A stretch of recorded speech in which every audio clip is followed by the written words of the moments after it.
Bienvenidos estimados estudiantes nuevamente a nuestras clases virtuales. En esta oportunidad corresponde pues hablar sobre historia del Perú, el tema número 5. Pues ¿qué tratamos hoy? Continuamos pues con la República Aristocrática, la segunda parte, ¿no? El Perú entre 1908 y 1919, ¿ok? Vamos a continuar con ese tema de hoy, pues que recordamos, pues, ¿no? Recordamos otra vez, ¿no? Que el historiador Jorge Basadro define este periodo entre 1899 a 1919 como la República Aristocrática, pues esta denominación describe una sociedad gobernada por las clases altas que coordinaban la violencia y el consenso, pero con la exclusión del resto de la población, ¿no? La República Aristocrática o los aristócratas de esa época pues se vestían así como vemos en la imagen, aquellos sujetos de terno, de zapato de charol y sombreros altos. También pues es característico que su bastón, pues, ¿no? Ellos son los aristócratas limeños. En este caso pues estamos viendo un personaje bastante conocido, pues es el señor Leguía, pues, ¿no? El señor Leguía en este caso está entrando al Palacio del Gobierno. ¿Qué más tenemos? Pues tenemos el primer gobierno de Augusto B. Leguía, que se da de 1908 a 1912. ¿Qué tenemos de este gobierno? Tenemos lo siguiente, pues para las elecciones de 1908, el Partido Constitucional se alejó del Partido Civil, ¿no? Ojo con ello, pues ellos tenían una tregua, ¿no? Hasta el segundo, cuando inicia pues en el segundo militar, al fines del segundo militarismo, ¿no? La coalición nacional, recuerdan bien, el Partido Constitucional con el Partido Civil se habían unido para derrocar a Cáceres, pues, ¿no? El cual, ¿qué pasaba con el Partido Civil? Pues se habían alejado ya ambos y el Partido Civil presenta como candidato a Augusto B. Leguía, el cual asume el mando el 24 de septiembre de 1908. ¿Qué sucede en ese entonces? Pues meses posteriores a la elección de Leguía, pues el 29 de mayo los líderes del Partido Demócrata, que estaba pues Carlos Isaía y Amadeo Pierola, asaltaron el Palacio de Gobierno y capturaron al presidente, y a su vez estos exigieron la renuncia del señor Leguía. Pero Leguía se negó a firmar esa renuncia, pues a este día, a ese hecho, se le conoce como el Día del Carácter. También pues Leguía promulga la Ley de Accidentes de Trabajo, donde queda establecida la llamada doctrina del riesgo de los accidentes de trabajo. No es otra cosa que cuando un trabajador se accidentaba dentro de la fábrica o la empresa, pues el quien corría los gastos del cuidado, los gastos pues del accidente del trabajador era el empresario o el encargado de dicha empresa. Pues no, esa es la Ley de Accidentes de Trabajo que hasta el día de hoy está vigente. Pues en 1911 también se da el redescubrimiento del sitio arqueológico de Machu Picchu por parte del señor Hiram Bingham, ¿no? Bingham, ¿no? Una expedición de la Universidad de Yale, de Estados Unidos. También tenemos que los operarios de la fábrica de tejidos de Vitarte declararon la huelga a principios de abril de 1911. Con el respaldo de todos los obreros de la capital, por ello mismo se conoce como la primera gran huelga. Ya para el 26 de mayo de 1911 se forma la Unificación Obrera Textil de Vitarte, que posteriormente sería el Sindicato de Trabajadores de Tejidos de Vitarte, ¿no? Es un hecho muy importante porque ya empiezan a organizarse pues ese proletariado que empezó con las industrias incipientes, ¿no? También pues se produce la huelga en 1912 de motoristas y conductores de tranvía eléctrico, los ferrocarriles. Otro hecho importante que ocurrió pues fue la hazaña del señor Juan Bielobúzig, quien improvisó un campo de vuelo en el hipódromo de Santa Beatriz, donde voló por primera vez en enero de 1912. Siguiendo los pasos de Abelardo Quiñones, pues logró atravesar los Alpes. También en el Valle de Chicama, la hacienda Casagrande, en el norte peruano, en la costa norte peruana, se produce en abril de 1912 una huelga por la llegada de empleados de nacionalidad alemana, ¿no? También pues en el aspecto externo tenemos sí una gran hazaña en el gobierno de Leguía, pues con Chile todavía continúa el proceso de chilenización de Tacna y Arica, ¿no? Incluso sucede pues el incidente de la corona donde se le ofende pues a los mártires peruanos de la guerra del Pacífico con una corona de bronce. Con Ecuador, pues surgen nuevamente los problemas limítrofes, ¿no? No se habían, el gobierno ecuatoriano se negó a reconocer fallo, ¿no? En enero de 1910, el fallo que había establecido, pues, el rey de España en ese entonces, Alfonso XIII. El Perú no se quedó con los brazos cruzados, sino movilizó, pues, sus tropas al mando del general Enrique Valera. Sin embargo, no se llegó a un conflicto armado debido a la mediación de Estados Unidos, Brasil y Argentina. A este proceso de mediación se le conoce como la Convención de la Haya. Con Colombia sí se produjo pues un conflicto armado en 1911 debido a la ocupación colombiana de los territorios peruanos a la margen derecha del río Caquetá, en la ciudad de Iquitos, pues se enviaron expediciones a cargo del comandante Óscar Benavides, que derrotó a las tropas colombianas en la batalla de la Pedrera, logrando desocupar la zona. Con Brasil, pues se habían producido incidentes entre caucheros peruanos y brasileños, en la zona del río Yurúa y Purús, que ambos países alegaban le pertenecía.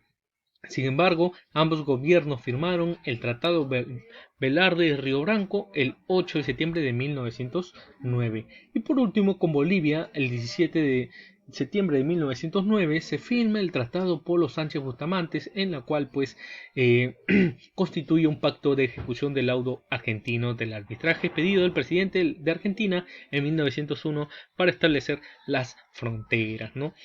Luego del gobierno de Leguía viene pues el señor Billinghurst, que dura 2 años en el gobierno, pues el partido civil lanzó la candidatura de un presidente, del presidente del partido, ¿no? Que era Antero Aspillaga. Pero sin embargo, pues Aspillaga se daba como el único candidato a esta contienda electoral. Sin embargo, aparece la candidatura de Billinghurst representando al Partido Demócrata. ¿Quién gana? Pues, ¿quién gana? ¿Qué pasa? En la Alameda de los Descalzos, Billinghurst presentó un cartel muy característico, donde decía, el pan descomunal de 5 centavos de Billinghurst y pan pequeñito de 20 centavos de Aspillaga. Así nació la denominación del pan grande al futuro gobierno de Guillermo Billinghurst. Fue la presión de las manifestaciones populares que llevaron en sí a Billinghurst que fuera nombrado presidente, porque se mostraba como una opción anticivilista, pues, ¿no? Este gobierno se representa, pues, en el gobierno de Billinghurst representa el primer populismo en el Perú. Ojo con ello, porque se dieron una serie de medidas a favor de las clases populares, sobre todo a los obreros. En noviembre de 1912 surge en Callao un vigoroso movimiento de reclamaciones obreras iniciadas por la Unión General de Jornaleros en búsqueda de una jornada de 8 horas de trabajo, ¿no? También pues el 10 de enero de 1903 se expide la resolución que otorga solo a los jornaleros del Muelle y Darcena del Callao las 8 horas de trabajo. Ojo con ello, solamente a esos dos grupos, al Muelle y Darcena de Callao, no a nivel nacional, se da posteriormente. También se expide el decreto de reglamentación de huelgas, que no es otra cosa que la representación de delegados obreros ante los patrones para gestionar reclamaciones. También posteriormente pues hubo una matanza de campesinos en Chuquito y Azángaro en la región de Puno. Para ello se le envía a Teodomiro Gutiérrez Cuevas, quien posteriormente pues encabezaría una sublevación contra el Estado peruano, ¿no? En la rebelión de Rumimaki. Billinghurst no duró mucho en la presidencia porque la mayoría del Congreso era leguista y civilistas y le eran muy hostil para trabajar con ellos. Sin embargo decide disolverlo, pero no se quedó así. ¿Por qué? Porque la disolución del Congreso era necesario pues la convocatoria de un plebiscito. Por ello, el 4 de febrero de 1914, el general Óscar Benavides decide iniciar una sublevación pues en el cuartel de Santa Catalina con destino al Palacio de Gobierno y dar un golpe de estado a Billinghurst. Posteriormente, Billinghurst fue tomado prisionero y enviado pues a Iquique, donde muere en un poco tiempo, ¿no? Derrocado Billinghurst, se forma la Junta de Gobierno, o presidida por el coronel Benavides. pues también el Congreso a su vez nombra al coronel Benavides como presidente provisorio y lo ascendió al cargo de general. Entonces se establece así pues el primer gobierno de Benavides, que se da de 1914 a 15. El objetivo principal de este gobierno, pues ya lo conocemos, era convocar a elecciones presidenciales, ¿no? Acá surge un problema, el problema de la Brea y Pariñas. ¿Qué sucedía? Pues que hasta ese entonces, según la legislación de minas entonces vigente, los que explotaban el petróleo debían pagar al Estado un impuesto de 30 soles de oro por pertenencia que explotaran. Es decir, una pertenencia tenía una extensión de 40.000 metros cuadrados. ¿Ya? De acuerdo con la medición hecha por el juez de Paita en Piura en 1888, por orden del gobierno, dichos campos petroleros abarcaban solamente 10 pertenencias. Esta empresa, pues que lo explotaba el petróleo en Bray Pariñas, era la británica London and Pacific Petroleum, ¿no? Así, la London and Pacific estaba obligada a pagar al Estado un impuesto anual de 300 soles por 10 pertenencias, ¿no? 30 por 10 pertenencias. Sin embargo, la Junta de Gobierno ordenó llevar a cabo una nueva medición de dicho campo, que reveló la existencia de 41.614 pertenencias, en lugar que el juez de Paita había medido pues en 1888 solo 10, ¿no? Miren cuántos había, casi 41.604 pertenencias más, ¿no?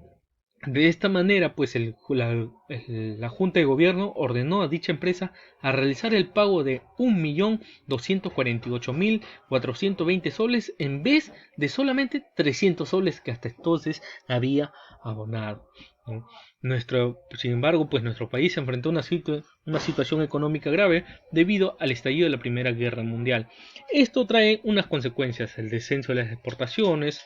También pues el gobierno mandó a acuñar las monedas de cobre y plata, moneda febre, por la demanda del dinero metálico, y también pues emite cheques circulares que tenían el Perú pues tenía solamente hasta ese momento las monedas sólidas, ¿no? Sin embargo, empieza a emitir cheques circulares que eran monedas de papel, ¿no? Desde entonces el Perú volvió al régimen de moneda de papel y la moneda de oro desapareció para siempre.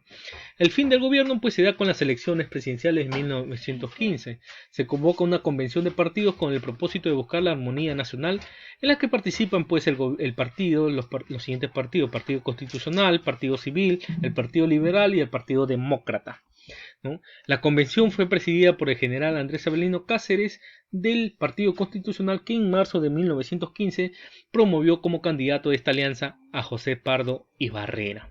Así se viene pues el segundo gobierno de José Pardo y Barrera, ¿no? Que abarca del 15 al 19 y no es otra cosa que estuvo marcado básicamente por el desarrollo de la guerra mundial y también las luchas de los obreros por reivindicar sus derechos laborales.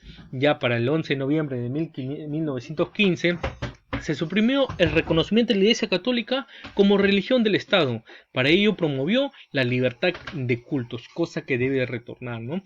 ¿Le recuerdan ustedes a Teomiro Gutiérrez Cuevas, que se había ido a ver pues sobre la matanza de los indígenas en Azángaro y en Puno? Pues ahora él había conocido la situación de los indígenas y andinos de Puno y se une a ellos para hacer una sublevación. Pues se da la sublevación de Teodomiro Gutiérrez Cuevas, conocido como Rumimaki. Se rebeló contra los abusos gamonales, pues, ¿no? Reglamenta también el trabajo de los indígenas, en la cual establece pues que los patrones paguen a los indígenas un jornal.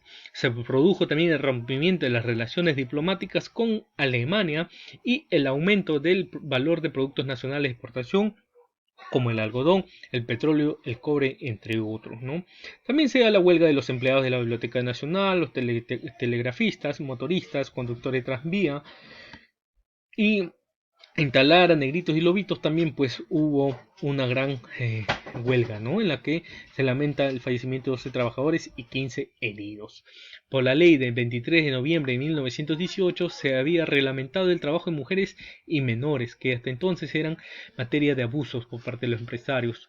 Por otra ley también pues el gobierno prohibió el trabajo los días domingos, fiestas cívicas y días de elecciones. También se reinicia la lucha por la jornada de las 8 horas, produciéndose un paro general en Lima y Callao. Pues esta conquista social de las 8 horas se logra semanas después. El fin del gobierno pues se da con la presentación de la candidatura de Augusto B. Leguía, quien gana pues con el apoyo de los estudiantes empleados. Y así pues Leguía establece su gobierno el 4 de julio de 1919 con un golpe de estado al presidente José Pardo.